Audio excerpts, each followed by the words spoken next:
Farrow earned a reputation as a journalist for uncovering allegations of sexual abuse of high-profile public figures. But now he's facing allegations of a different sort. The New York Times media columnist Ben Smith delivered what can only be described as a takedown report of the New Yorker's Ronan Farrow for, quote, misleading reporting. Published this week, Smith writes, "Is Ronan Farrow too good to be true?"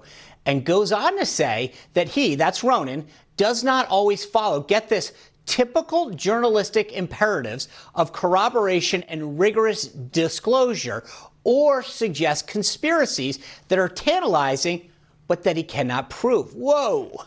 Smith is specifically addressing Ronan's sexual harassment reporting on NBC's Matt Lauer and on Harvey Weinstein. Smith interviewed Ronan's colleague, Ken Altala, of The New Yorker for this article. He emphasized the importance of Farrow's work, saying he helped reveal predatory behavior. Speaking specifically of Mr. Weinstein, Mr. Altala says, "Are all the T's crossed and the I's dotted? No.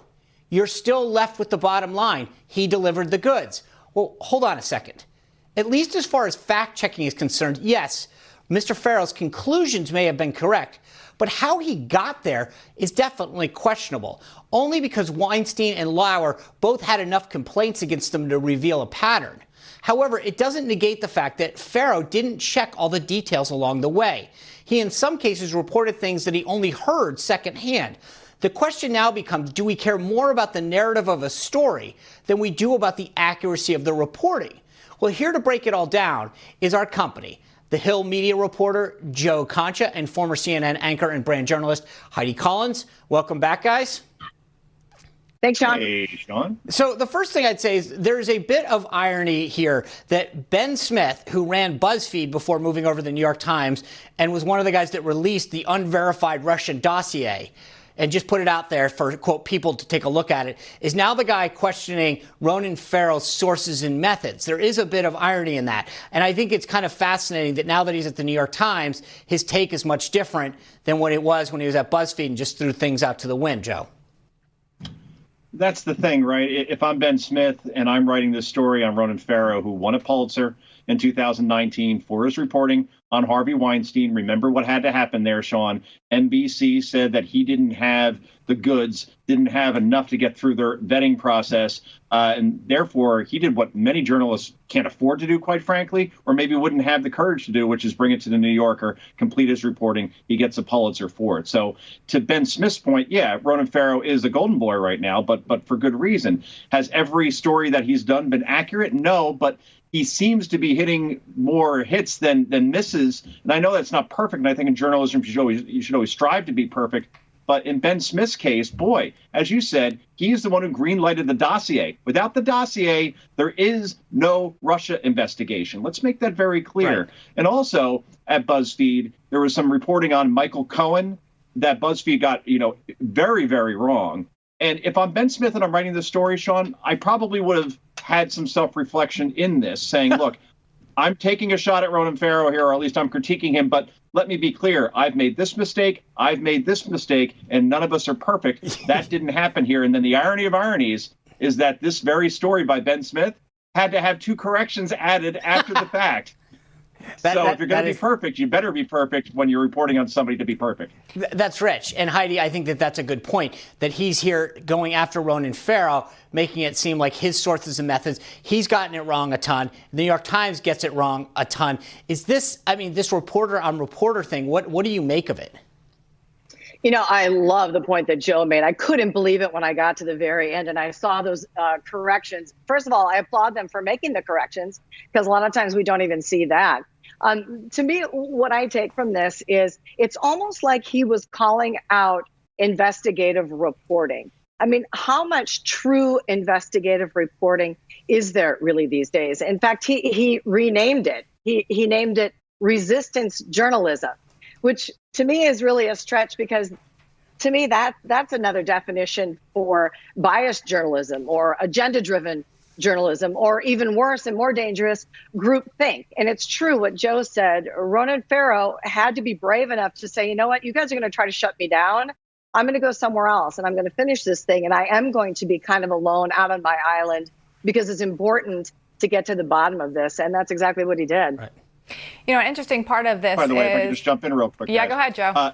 You call it resistance journalism, yet his biggest story ever took down a major Democratic donor in Harvey Weinstein. So how is it all an anti-Trump thing all of a sudden? He doesn't, I don't see Ronan Farrow. Do I think he leans left? Yeah, probably. But he doesn't let that get in the way of his reporting.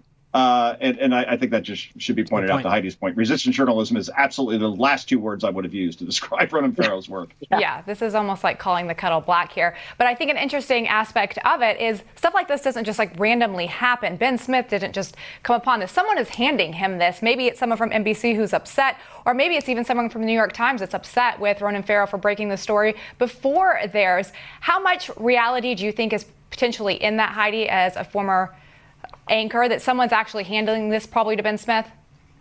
Well, you know, it's a good point. And unfortunately, I haven't been able to conduct that investigative journalism part of all of this. I would highly recommend it because it sure is curious. Things don't really happen this way. They don't really bubble up this way. And, you know, Ben Smith has also only been at the New York Times since January. And I realize he has a career before getting to the New York Times. But, you know, this tape takes some real fostering of sources and serious corroboration in order to be able to go forward with something as big as this. So it does make me ask the question, what is he really trying to get at and what is he really trying to discredit? Yeah, I think it's, you don't usually see reporter on reporter. So the question is, why is he doing this? Because it's not something that he has been some kind of standard for everyone else to do at based on his previous corrections that he's had to issue and the previous behavior that he's exhibited. I don't see how this happens. Joe, let me switch gears for 1 second because going in the kind of different direction on coverage, the Washington Post and others have had these glowing profiles on Stacey Abrams. It's kind of like the Beto O'Rourke version for VP candidates, and they're making her seem like that she is this person that walks on water. I don't know her, but it's interesting that she is the one that's getting this treatment. Why do you think that's the case? The Washington Post, particularly, Sean, on Stacey Abrams, you know, they have as their new mantra, not new, it came in 2017, you know this well, when you were press secretary, it's on the top of their masthead and it says, democracy dies in darkness. Now this is democracy dies in doozies. And I haven't read such a flattering portrait of any politician since I think Beto O'Rourke, and that was Vanity Fair, where they said he had an aura to him and he used to carry novels around in his back pocket, just, you know, because he's such an intellectual person. But that's Vanity Fair, and I kind of expect that from them, from the Washington Post and an editor like Marty Barron, to allow this, and this thing has been mocked universally, not just the right, but the left as well, in terms of Stacey Abrams, who, again, just like Beto O'Rourke, she's the one who lost the big election. And now I've never seen someone campaign more to be vice president, despite the fact she's never served in Congress, never served in the Senate, obviously was not governor. And unlike Donald Trump, you could say, well, Trump didn't do any of those things either, hasn't run a business. So what qualifications does she have, particularly with Joe Biden, who, if he wins, will be in his 80s in his first term and has hinted, hasn't said, but has hinted that he may not be there for a second term. The vice presidential pick suddenly becomes infinitely more important than it normally is. And for the fact that the media is pushing Abrams so much more than, say, an A.B. Klobuchar, tells you that that's the narrative that they want. It can't just be 4 white people on 2 tickets. But if you have a racial element there, perhaps that makes it a sexier story. And that seems to be what's happening here, not just with the Washington Post, but with the Times. Abrams seems to be the media choice over a Whitmer or a Klobuchar or even a Warren at this point. I'm not sure why, though, based on the experience. No, I don't get it either, because I think there's a lot of qualified individuals, resume speaking alone, obviously, on the Democratic side. I don't see why her resume suddenly floats to the top. And frankly, a lot of the allegations that she's made after losing her race in Georgia are something that the media would have gone after if she had been a Republican, in terms of claiming that it was all she lost because of all fraud. So anyway, thank you guys for a very robust and fun discussion. Looking forward to having you back soon.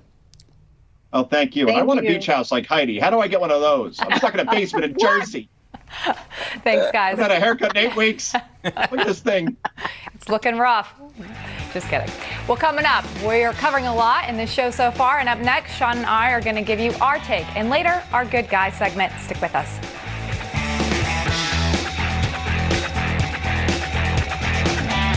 Our take. And later, our Good Guy segment. Stick with us.